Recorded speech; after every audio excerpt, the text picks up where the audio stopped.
Welcome to Astra talk show. ఈరోజు మనతో జగన్మోహన్ గారు ఉన్నారు. తనకి వ్యాస్ట్ ఎక్స్పీరియన్స్ ఉంది ఏవియేషన్ ఇండస్ట్రీలో. సో తనని అడిగి కొన్ని ఇంట్రెస్టింగ్ ఫ్యాక్ట్స్ ఏవియేషన్ ఇండస్ట్రీ గురించి తెలుసుకునే ప్రయత్నం చేద్దాం. వెల్కమ్ జగన్మోహన్ గారు. నమస్తే అండి. నమస్తే అండి. Welcome to Astra talk show. Aviation industry గురించి తెలుసుకోవాలన్న ఆసక్తితో మిమ్మల్ని ఈరోజు ఇన్వైట్ చేయడం జరిగింది. సో మీ ఎక్స్పీరియన్సెస్ మాతో షేర్ చేసుకుంటారని కోరుకుంటున్నాము. తప్పకుండా. సో ఎన్ని ఇయర్స్ ఎక్స్పీరియన్స్ ఉందండి మీకు ఏవియేషన్ ఇండస్ట్రీ? ఆల్మోస్ట్ నేను 2010లో నా కెరియర్ స్టార్ట్ చేయడం జరిగింది. ఓకే. ఇప్పటికి 14 ఇయర్స్ కంప్లీట్ అయ్యి 15th ఇయర్లో ఉన్నాను నేను. Okay. So I started my career with SpiceJet. Okay. Later on blue dart cargo aviation. Okay. And again I associated with the TrueJet Aviation. Okay. Now present working with Just Udo Aviation as a station in charge. Oh, great అండి.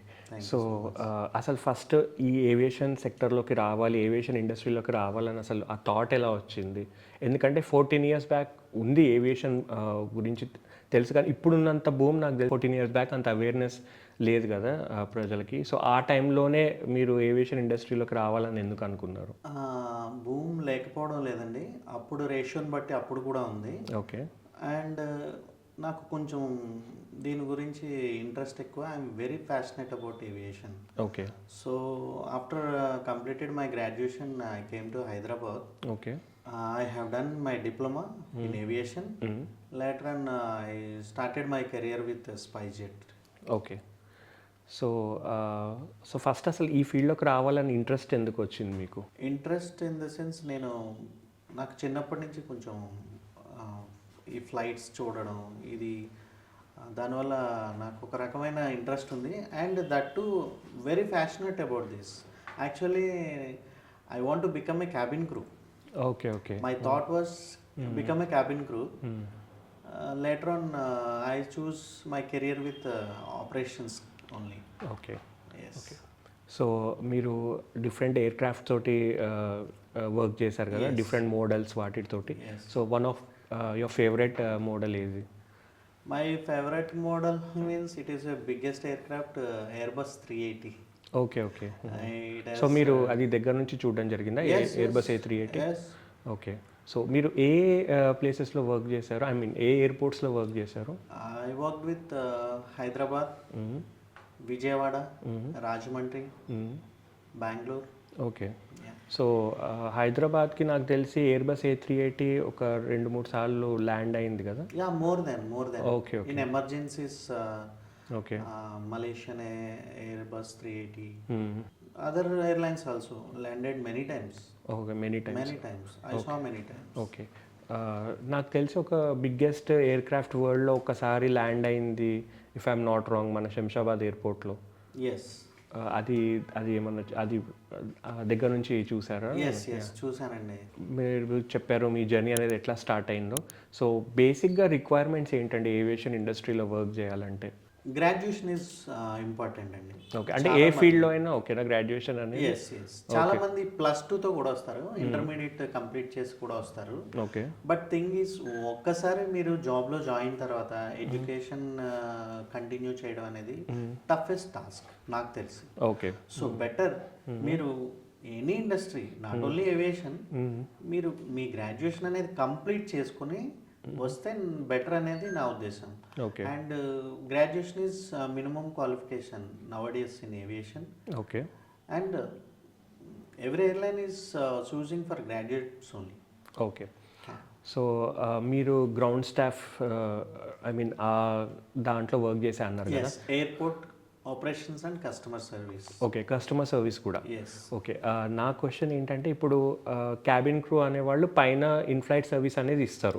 So cabin crew services, inflight services ఎంత ఇంపార్టెంటో ground staff services అనేవి కూడా అంతే important. Obviously. ఎందుకంటే as a customer first touch point is our airport service people only, ground service people only. This is the first customer touch point. Okay. So this is very important. Okay. So boarding pass దగ్గర నుంచి తర్వాత మళ్ళీ flight ఎక్కే వరకు మొత్తం మీదే ఉంటుంది. So check ఇన్స్, వాళ్ళ బ్యాగేజ్ చెక్ ఇన్స్, Okay. తర్వాత వాళ్ళ hand baggage issues, any issues Okay. And any related issues we have to sort out. Okay. So మీకు ఎప్పుడైనా ఐరేట్ కస్టమర్స్ ఎదురయ్యారా? వాళ్ళని ఎలా మెనీ డీల్ టైమ్స్, చేశారు? Okay. Many times okay. irate customers we are handling irate customers, not customers, passengers, many times. Okay. It was different experience. Okay. So mostly ఎక్కడ ఐరేట్ అవుతారంటే check in time ఒక 15 minutes ఉండగా వస్తారు boarding pass దగ్గరికి, check in counters దగ్గరికి. Yes. So 15 minutes ముందు లేకపోతే 20 minutes ముందు వచ్చి నాకు బోర్డ్ చేయాలి ప్లేన్ అంటారు. అది ఎందుకని మనం 45 మినిట్స్ 50 మినిట్స్ ముందు ఉండాలంటారు? Yeah, it is a regulations, it is a DGCS safety regulations, and see, it is not a bus, it is not a train to catch within 2-3 minutes, right? So it has a longer process in the airport. When you are check-in, your baggage has to go for flight, right? So it has some security checks. Okay. So if there is any dangerous goods or suspicious items in the bag, we need to go for checking and all. Okay. So not only you travel, right? Many people are traveling in airports. So for these reasons, it takes minimum time. So that our regulations have made a one time. It is minimum time is 45 minutes. Okay. So before 45 minutes, you have to check in yourself. Okay. So ఇంకోటి నేను విన్నది ఏంటంటే ఇద్దరు captain co pilot, captain pilot ఇద్దరు ఒకటే in-flight meal ఒకటే తినరు అని చెప్పి విన్నాను. ఇది Yes, నిజమా? yes, you're right. Yeah, 100%. Why? Because if both అంటే ఇద్దరు ఒకటే ఫుడ్ తీసుకుంటే there is any chances to get poison. Okay, food poisoning. Food poison అయ్యే okay. ఛాన్సెస్ ఉంటుంది కాబట్టి వేరు వేరు ఫుడ్స్ ఇచ్చినప్పుడు ఒకరికి ఫుడ్ పాయిజన్ అయినా ఇంకొకరు సేఫ్ గా ల్యాండ్ ల్యాండ్ చేయగలుగుతారు. ఓకే. సో డెస్టినేషన్ రీచ్ అవ్వడానికి అవకాశం ఉంటుందని okay. It is a safety mandatory rule. Okay. So నేను కొన్ని రోజులు ఏవియేషన్ ఇండస్ట్రీలో వర్క్ చేశాను. Oh, nice. యా, నాకున్న ఎక్స్పీరియన్స్ ప్రకారం గ్రూమింగ్ అనేది చాలా important. Most important. Yeah, fitness and grooming. So దీనికి మీరు ఏ రకంగా కేర్ తీసుకుంటారు? లైక్ మెయిన్లీ డిహైడ్రేట్ అవ్వకుండా చూసుకోవడం, వాటర్ ఎక్కువ తీసుకోవడం, మంచి protein food, like all foods మేము అన్నీ తింటాం అట్లానే ఏం లేదు. జస్ట్ ఇంటరప్ట్ చేస్తున్నాను, సారీ. యాక్చువల్గా ఏంటంటే స్ట్రెస్ అనేది ఎక్కువ ఉంటుంది. ఐ మీన్ రొటేషనల్ షిఫ్ట్స్ ఉంటాయి, కంటిన్యూస్. యా, సో అప్పుడు హెల్త్ ఎఫెక్ట్ అవ్వకుండా ఏవియేషన్ ఇండస్ట్రీలో వాళ్ళకి మీరు ఇచ్చే సజెషన్ ఏంటి? ఎఫెక్ట్ అవ్వకుండా ఉండదని చెప్పలేను, but need to have a good sleep, good rest and good food. Okay. These are the best solutions.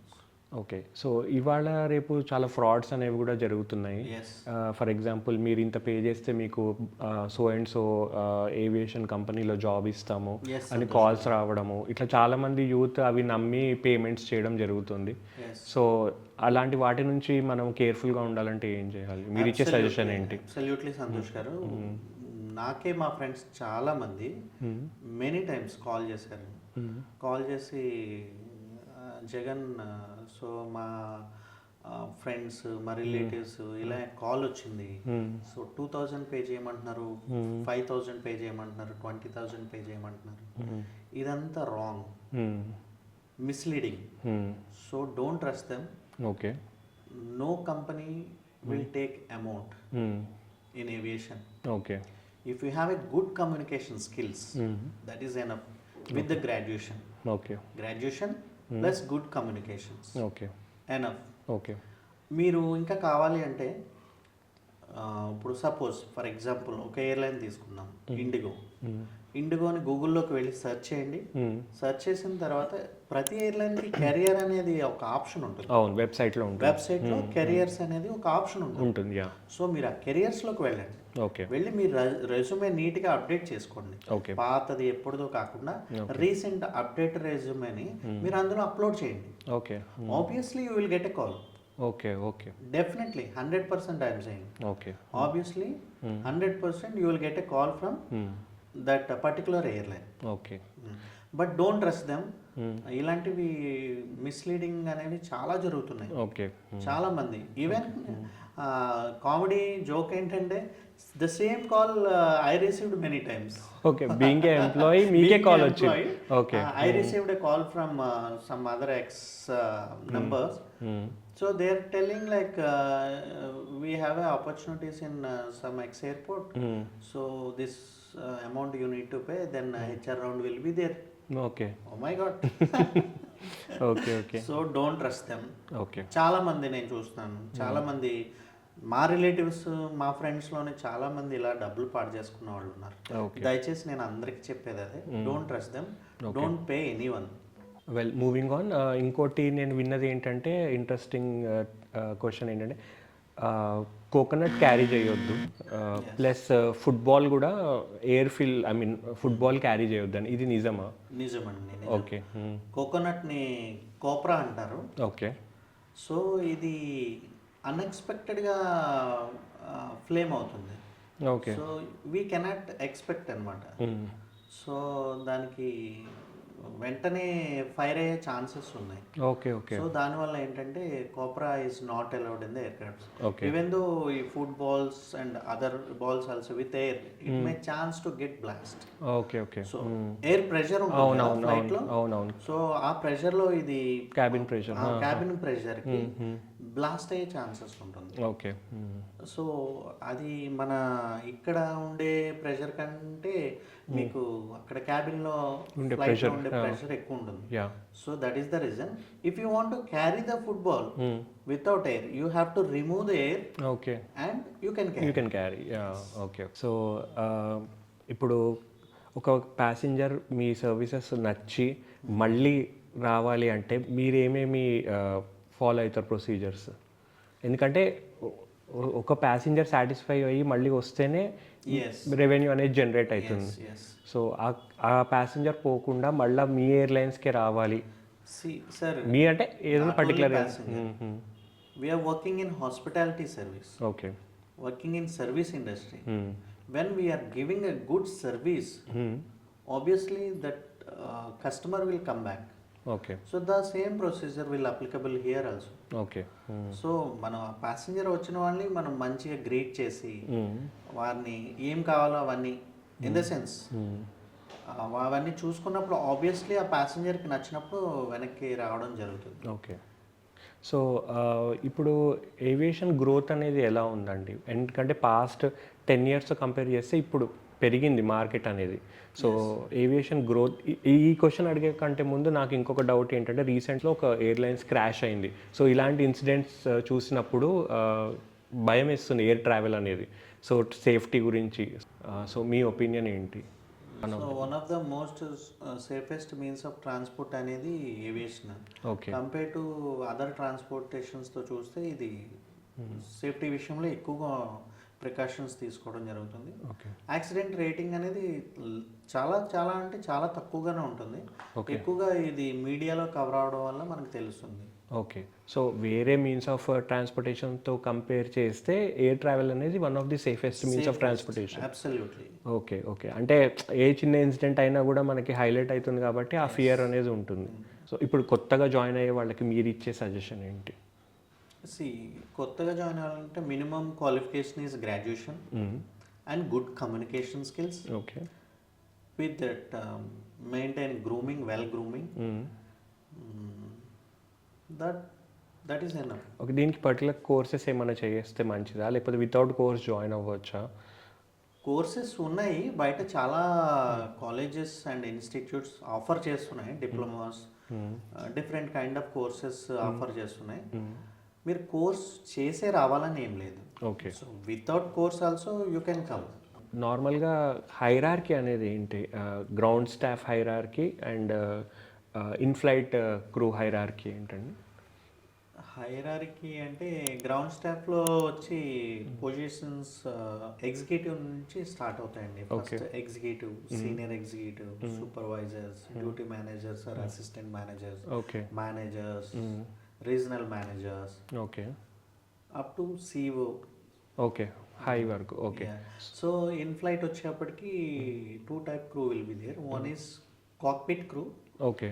And second one is cabin crew. Cabin crew. Okay. Cabin crew is serving to passengers. Cockpit crew is pilots. ఓ okay. Okay. So ఇంకోటి చాలా మందికి వచ్చే doubt ఏంటంటే ఎంత quantity of liquor అనేది allowed domestic? అవునండి, చాలా మంది లిక్కర్ అనే విషయానికి వచ్చేప్పటికి ఓకే. వాళ్ళకి ప్రతి ట్రావెలర్కి వచ్చి డ్యూటీ ఫ్రీలో లిక్కర్ కొనుక్కోవాలి, లిక్కర్ పట్టుకెళ్ళాలి. యాక్చువల్లీ డ్యూటీ ఫ్రీ అనేది ఓన్లీ ఇంటర్నేషనల్లో ఉంటుంది డ్యూటీ ఫ్రీ, డొమెస్టిక్లో డ్యూటీ ఫ్రీ అనేది ఉండదు. ఓకే. కాకపోతే వీళ్ళందరికీ మమ్మల్ని కూడా చాలా మంది ప్యాసింజర్లు అడుగుతూ ఉంటారు డొమెస్టిక్లో వచ్చిన తర్వాత, sir where is duty free అంటే, మేము సార్ మీరు డొమెస్టిక్లో వచ్చినప్పుడు డ్యూటీ ఫ్రీ అలౌడ్ ఉండదు. అండ్ వీళ్ళకి డౌట్ ఏంటంటే ఎంత క్యారీ చేయాలి అని ఒక బాగా కుతూహలం, వాళ్ళకి ఎంత క్యారీ చేయాలో తెలియదు. ఓకే. యాజ్ పర్ రూల్స్ మీరు అప్ టు 5 లీటర్స్ లిక్కర్ అనేది ఒక పర్సన్ క్యారీ చేయొచ్చు. ఓకే. సో అది కూడా చెక్ ఇన్లోనా? ఎస్, చెక్ ఇన్లో క్యారీ చేయొచ్చు. హ్యాండ్ బ్యాగ్లో అలౌడ్ ఉండదు. ఒకవేళ మీరు డ్యూటీ ఫ్రీలో కొనుక్కుంటే అక్కడ ఒక స్టెప్ అని ఉంటుంది, సెక్యూరిటీ ట్యాంపర్డ్ ఎవిడెంట్ బ్యాగ్ అని ఉంటుంది. ఓకే. సో దానిలో పార్సెల్ చేసి ప్యాక్ చేసి ఇస్తారు వాళ్ళు. ఓకే. ఓకే. 5 లీటర్స్ వరకు మీరు క్యారీ చేయొచ్చు. సో ఇంకోటి ఏంటంటే ఇంట్రెస్టింగ్ ఫ్యాక్ట్, చాలామంది తెలియని విషయం ఏంటంటే ఫ్లైట్ మన కార్ లాగా రివర్స్ వెళ్ళగలుగుతుందా? No, there is no reverse gear for air crafts.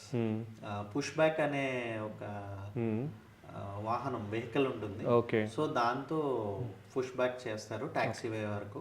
Okay. From taxiway okay runway వరకు నార్మల్గా వెళ్ళి రన్వే నుంచి టేక్ ఆఫ్ అవ్వడం జరుగుతుంది. ఓకే. ఓకే. నేను ఇంకోటి గమనించింది ఏంటంటే మొత్తం పుష్ బ్యాక్ అయిపోయిన తర్వాత టాక్సీవే దగ్గరకు వచ్చిన తర్వాత కింద నుంచి గ్రౌండ్ స్టాఫ్ అనేది సెల్యూట్ చేస్తారు కదా క్యాప్టెన్కి. Yeah, it is nothing but wishing happy landing. Okay. Okay. So safely land అవ్వమని ఓకే. అది కంపల్సరీయా లేకపోతే just? Not compulsory. Okay. We are hard fielding, so safe landing. Okay. Okay. ఇంకోటి రెండు మన ఫైర్ ఇంజన్స్ తోటి ఒక్కొక్కసారి ఒక వెల్కమ్ ఆర్చ్ లాగా వెల్కమ్ న్యూ ఎయిర్ క్రాఫ్ట్స్ కానీ, ఓకే, న్యూ రూటింగ్స్, కొత్తగా ఎయిర్పోర్ట్లో other airline new routing start అయినప్పుడు కానీ, ఓకే, న్యూ ఎయిర్లైన్ స్టార్ట్ అయినప్పుడు కానీ, కొత్త ఎయిర్ క్రాఫ్ట్ వచ్చినప్పుడు okay, it is nothing but welcome ceremonial it is like a salute. Okay. Okay. Okay. Okay. Water salute. Exactly. Yeah. So next అనేది growth అనేది ఎట్లుంది aviation ఇండస్ట్రీది మన ఇండియాలో, ఇండియా పాయింట్ ఆఫ్ వ్యూ నుంచి చూసుకుంటే? ఇండియాలో ఇప్పుడు ఉన్న రేషియో జనాభాకి మనకి ఇంకా మోర్ దాన్ 5,000 ఎయిర్ క్రాఫ్ట్స్ కావాలి. ఓకే. మన ఇండియాలో ఉన్న ఎయిర్ క్రాఫ్ట్స్ వందల్లోనే ఉన్నాయి.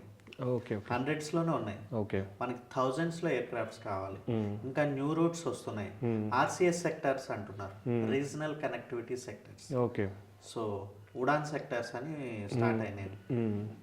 సో వీటికి ఎయిర్ క్రాఫ్ట్స్ కావాలి. ఓకే. సో ఫ్యూచర్లో చాలా ఎయిర్పోర్ట్స్ అవసరం పడతాయి, ఎయిర్ క్రాఫ్ట్స్ అవసరం పడతాయి. సో బూమ్ అనేది ఉందంటారు ఏవియేషన్ సెక్టర్కి. 100%. Okay. So lot of job opportunities ఉన్నాయి. ప్లస్ ఏవియేషన్ సెక్టర్ గ్రోత్ అయితే వేరే ఇండస్ట్రీస్ కూడా గ్రో అవ్వడం అనేది జరుగుతుంది obviously. So aviation, hospitality, travel, so ఈ మూడు ఎట్ ప్రెజెంట్ మంచి గ్రోత్ ఉన్న సెక్టర్స్ ఇండియాలో. అవునండి. ఓకే. సో దీని ఎఫెక్ట్ ఎకానమీ మీద పడి ఎకానమీ కూడా పాజిటివ్గా గ్రో అయ్యే ఛాన్స్. ఓకే. బాగుంది, మంచి గ్రోత్ ఉంది. సో జగన్ గారు, ఇప్పుడు మనకి చూసుకున్నట్టయితే ఈ రూల్స్ కానీ, రెగ్యులేషన్స్ కానీ, క్రూకి రూల్స్, ఎయిర్పోర్ట్లో ఫాలో అయ్యే రూల్స్, సో ఇలాంటి రెగ్యులేషన్స్, రూల్స్ ఇవన్నీ ఎవరు డిసైడ్ చేస్తారు? ఏ బాడీ డిసైడ్ చేస్తుంది? ఇవి డీజీసీఏ అని ఉంటుందండి. డీజీసీఏ సేఫ్టీ కన్సర్న్ అంతా డీజీసీఏ చూసుకుంటుంది. ఓకే. లైక్ సెక్యూరిటీ వచ్చేప్పటికి BCS, bureau of civil aviation security. Okay. So ఇవి రెండు regulated bodies for safety and security. Okay. It is under these are under MoCA, ministry of civil aviation. Okay. Okay. So వాళ్ళు ఈ rules, ఈ protocols అన్ని design చేస్తారు. Okay. Okay. So పైలట్కి flying hours అవన్నీ కూడా చెక్ చేసేది డీజీసీఏనా? ఓకే. మన ఇండియాలో సేఫ్టీ చూసుకునేది డీజీసీఏ. ఓకే. సెక్యూరిటీకి వచ్చి బీసీఎస్. ఓకే. ఓకే. సో ఇప్పుడు చూసుకున్నట్టయితే జెట్ ఇంజన్కి, ప్రొపెల్లర్కి డిఫరెన్స్ ఏంటంటారు? జెట్ ఇంజిన్స్ అంటే లో వింగ్స్తో ఉంటుంది ఇంజిన్స్. ఇవి ATR ఎయిర్ క్రాఫ్ట్స్ ఉంటాయి, అవి ప్రొపెల్లర్స్తో ఉంటాయి. ఓకే. డిఫరెన్స్ అనేది స్పీడ్ లిమిట్స్ ఉంటాయి. అండ్ ఈ ప్రొపెల్లర్ ఇంజిన్స్ ఉండే ATR ఎయిర్ క్రాఫ్ట్స్ జెట్ ఇంజిన్స్తో పోల్చుకుంటే, కంపేర్ చేసుకుంటే fuel efficiency ATR. Yes, very fuel efficiency, okay. 45% fuel efficiency. Okay. So అందు గురించి ఇప్పుడు అందరూ మోస్ట్లీ ఎయిర్లైన్స్ కూడా న్యూ స్టార్టప్స్ అన్ని ATR ఎయిర్ క్రాఫ్ట్స్తో స్టార్ట్ చేస్తుంది. సో ఇప్పుడు ఫ్లైట్ టేక్ ఆఫ్ అప్పుడు ఏమేం పాయింట్స్ కన్సిడర్ చేస్తారు?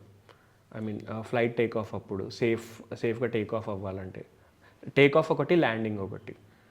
ఎందుకంటే అవి క్రూషియల్. ఒక్కసారి టేక్ ఆఫ్ అయిన తర్వాత ఆబ్వియస్లీ క్రూజింగ్ ఆల్టిట్యూడ్లో క్రూజ్ అయిపోతుంది. టేక్ ఆఫ్ అప్పుడు, ల్యాండింగ్ అప్పుడు ఏ పాయింట్స్ అనేవి మెయిన్? పైలట్స్ ఏవి గమనిస్తారు ఎక్కువ? మెయిన్లీ ఇక్కడికి వచ్చేప్పటికి లోడ్ అండ్ ట్రిమ్ స్టాఫ్ ఉంటారు. ఓకే. ఈ ట్రిమ్ స్టాఫ్ వచ్చేప్పటికి వెయిట్ బ్యాలెన్స్ అనేది ఎగ్జాక్ట్లీ 100% యాక్యురేటెడ్గా ఉండాలి. సో వెయిట్ బ్యాలెన్స్ అనేది చాలా ముఖ్యం. ఓకే. వెయిట్ బ్యాలెన్స్ సరిగా అవనప్పుడు నోస్ హెవీ కానీ వీల్ టో హెవీ కానీ అవుతుంది. ఓకే. సో అట్లా అయినప్పుడు ఇన్బ్యాలెన్స్ అయ్యే ఛాన్సెస్ ఉంటుంది. ఓకే. సో ఇక్కడ వెయిట్ బ్యాలెన్స్ అనేది చాలా ఇంపార్టెంట్. ఓకే. సో లైట్స్ అనేవి ఎందుకు డిమ్ అవుతాయి ల్యాండింగ్ అప్పుడు, టేక్ ఆఫ్ అప్పుడు? సో ఫ్లైట్కి టేక్ ఆఫ్ అయ్యేటప్పుడు మోర్ థ్రస్ట్ అనేది ఇంపార్టెంట్. ఓకే. సో ఎక్కువ ఎనర్జీ కావాలి, మన భాషలో అవునవును. చెప్పుకోవాలి. సో ఎనర్జీ కావాల్సినప్పుడు ఆబ్వియస్లీ లైట్స్ ఇవన్నీ ఆఫ్ చేయడం జరుగుతుంది. ఈవెన్ మనమే కార్ స్టార్ట్ చేసేటప్పుడు కూడా చూడండి, ఏసీ అవి మనం ఆఫ్ చేసి స్టార్ట్ చేస్తాం.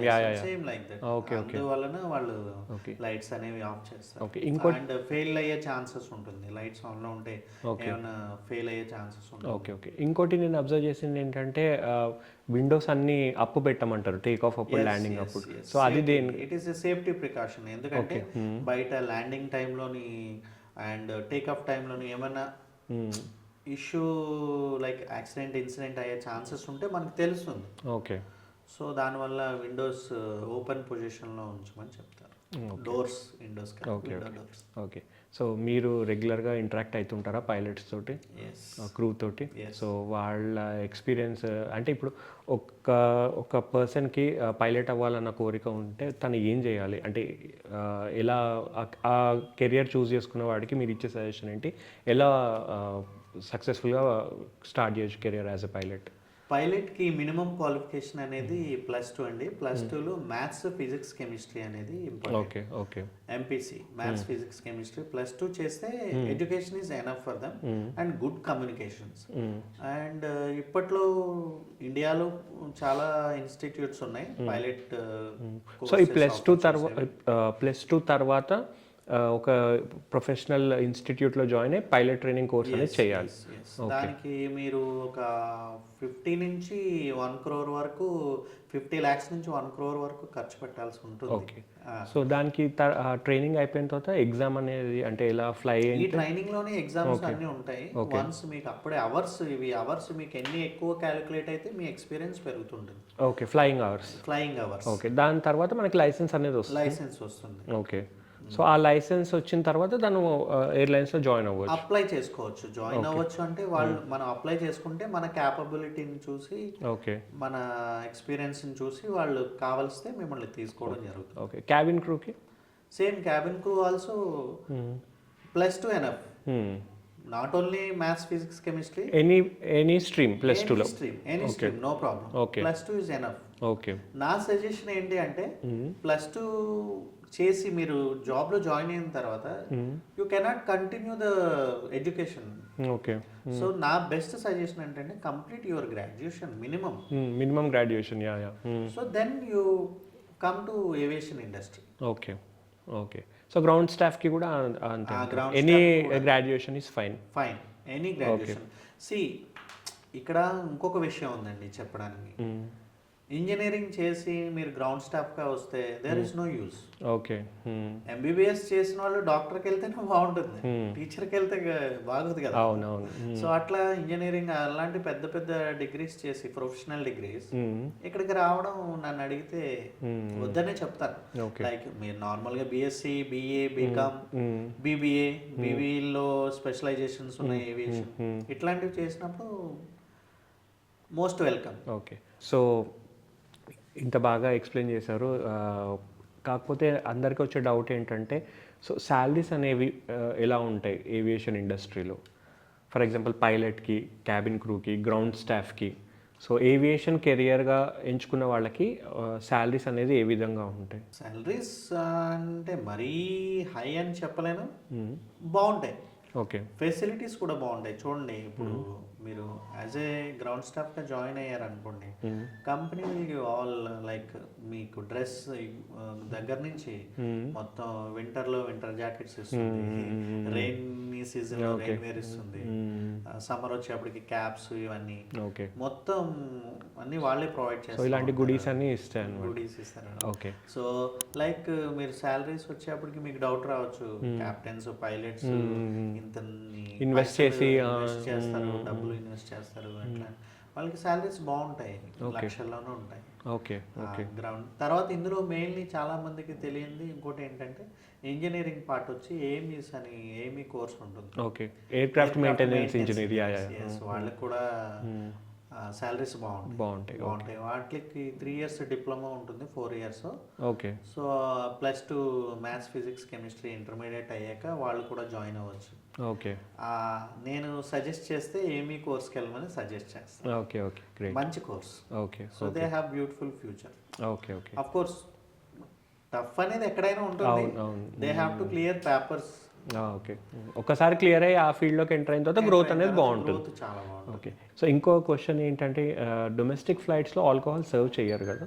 Not allowed. Okay. Only international ఫ్లైట్స్లో ఆల్కహాల్ సర్వ్ చేస్తారు. ఇంటర్నేషనల్ అలౌడ్, డొమెస్టిక్లో not allowed. Okay. So serving వచ్చేప్పటికి okay, you can carry up to 5 liters in check in baggage. Okay. Okay. For example ఒక international traveller for example US నుంచి ఇండియాకి వస్తున్నాడు, US నుంచి ఢిల్లీకి వచ్చి ఢిల్లీ నుంచి ఇండియాకి వస్తున్నాడు. సో యూఎస్ నుంచి ఢిల్లీకి ఇంటర్నేషనల్ ఫ్లైట్, అక్కడ ఆల్కహాల్ డ్యూటీ ఫ్రీలో కొంటాడు. సో ఢిల్లీ నుంచి హైదరాబాద్కి వచ్చేసరికి అది డొమెస్టిక్ అవుతుంది. సో అప్పుడు ఆల్కహాల్ ఇట్లా క్యారీ చేయొచ్చు? No problem. అంటే మీరు చెక్ ఇన్ బ్యాగేజ్ మనకి దొరకదు కదా? నో చెక్ ఇన్ బ్యాగేజ్ లో క్యారీ చేయొచ్చు. లేదు అంటే డ్యూటీ ఫ్రీలో కొన్నప్పుడు ఇందాక మీకు అదే చెప్పాను, ఓకే, స్టెప్ అని ఉంటుంది, security tampered evident bag. Okay. Okay. So ఆ బ్యాగ్ లో పార్సల్ చేసినప్పుడు మీరు క్యారీ చేయొచ్చు. ఓకే. సో అది హ్యాండ్ బ్యాగ్ లో క్యారీ చేయొచ్చు? Okay, allowed. కాకపోతే ఏంటంటే చూపించాలి, నేను ఢిల్లీ డ్యూటీ ఫ్రీలో కొన్నాను లేకపోతే అక్కడ డ్యూటీ ఫ్రీలో కొన్నాను అని చెప్పి చూపించాలి. ఓకే. సో అప్పుడు డొమెస్టిక్లో క్యారీ చేయడానికి పర్మిషన్ ఉంటుంది తనకి. ఓకే. తర్వాత చాలా మందికి డౌట్ వస్తుంది, ఐడి ప్రూఫ్ ఏది క్యారీ చేయాలి? అవును. ఇప్పుడు పాస్పోర్ట్ మ్యాండేటరీయా అనేది ఇంటర్నేషనల్, మీరు ఎప్పుడైతే మన ఇండియాని దాటి ట్రావెల్ చేస్తున్నారో అప్పుడు మీకు పాస్పోర్ట్ అనేది కంపల్సరీ, మ్యాండేటరీ. ఓకే. సో మన ఇండియాలో మీరు ట్రావెల్ చేయాలనుకుంటే government ID proofs, any government ID proof is allowed. Mainly Aadhaar ఇప్పుడు అందరికీ ఈజీ ఐడి ప్రూఫ్ అయింది. Okay. So mainly Aadhaar card. Okay. Thank you Jagan గారు. బేసిక్ పాయింట్స్ అయితే ఎక్స్ప్లెయిన్ చేశారు, కవర్ చేశారు ఈరోజు మన టాక్ షోలో. సో మరీ డీప్గా కాకుండా ఏవైతే అందరికీ బేసిక్ క్వశ్చన్స్ ఏవైతే ఉన్నారో అది మీ ద్వారా తెలుసుకోవడం అనేది చాలా హ్యాపీగా ఉంది. Thank you for coming and interacting with us. Thank you అండి. సో చూశారు కదండి ఈరోజు ఇంటర్వ్యూ జగన్మోహన్ గారితో ఏవియేషన్ ఇండస్ట్రీ గురించి. మీకు ఇంకా ఏమైనా ఇంట్రెస్టింగ్ ఫ్యాక్ట్స్ కానీ ఏమైనా డౌట్స్ కానీ ఇంకా మోర్ ఇన్ఫర్మేషన్ తెలియాలి అని మీరు అనుకుంటే కామెంట్ రూపంలో తెలియజేయండి. మేము డెఫినెట్గా ఇంకో ఎపిసోడ్ అనేది ప్లాన్ చేస్తాం. So please like, share and subscribe Astra talk show. Thank you.